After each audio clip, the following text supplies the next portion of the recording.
Hello guys, ഇന്ന് നമുക്ക് instant ആയിട്ട് ഒരു ഊത്തപ്പവും അതിലേക്കൊരു ചട്നി ആക്കിയാലോ? എന്നാൽ പിന്നെ നമുക്ക് ആദ്യം തന്നെ വെജിറ്റബിൾസ് കട്ട് ചെയ്ത് വെക്കാം. കുറച്ച് സവാളയും പച്ചമുളകും കറിവേപ്പിലയും ക്യാരറ്റും ആവശ്യത്തിന് ഉപ്പും അത്രയും മതി. നിങ്ങൾക്ക് ആവശ്യമുള്ള വെജിറ്റബിൾസ് ചേർക്കാട്ടോ. എന്നിട്ട് നമ്മുടെ ദോശമാവ് എടുത്തിട്ട് ദോശ പോലെ ഒന്ന് പരത്തിയെടുക്കണം. ദോശയുടെ അത്ര വലിപ്പം വേണ്ട, ഊത്തപ്പമാണല്ലോ, ഒരപ്പത്തിൻ്റെ വലുപ്പത്തിൽ അങ്ങ് പരത്തുക.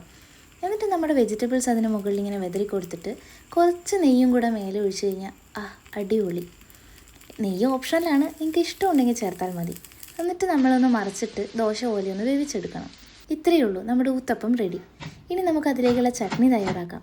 തേങ്ങ ചിരകിയതും കറിവേപ്പിലയും ഒരല്ലി വെളുത്തുള്ളിയും കുറച്ച് ഇഞ്ചിയും പച്ചമുളകും മാത്രം മതി. എന്നിട്ട് ഇതെല്ലാം കൂടെ മിക്സിയിലേക്കിട്ട് ആവശ്യത്തിന് ഉപ്പും ആവശ്യത്തിന് വെള്ളവും ചേർത്തിട്ട് ഒന്ന് അരച്ചെടുക്കണം.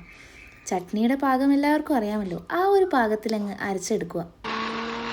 എന്നിട്ട് നമ്മൾ ഇത് നേരെ ഒരു ബൗളിലേക്ക് മാറ്റി നമുക്ക് ആവശ്യമുള്ള വെള്ളവും ഒഴിച്ചിട്ട് ഒന്ന് സെറ്റാക്കി എടുക്കണം. ഇനി നമുക്കിത് വറുത്തിടാനായിട്ട് കുറച്ച് എണ്ണയിലേക്ക് കടുകും കറിവേപ്പിലയും മാത്രം മതി.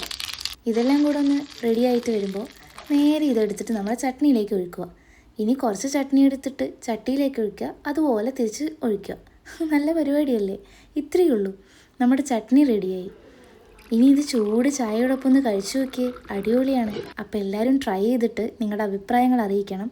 അപ്പോൾ ഇന്നത്തെ വിശേഷങ്ങൾ ഇത്രയേ ഉള്ളൂ. അപ്പോൾ എല്ലാവരും ചാനൽ സബ്സ്ക്രൈബ് ചെയ്യുക, സപ്പോർട്ട് ചെയ്യുക. Signing off. താങ്ക്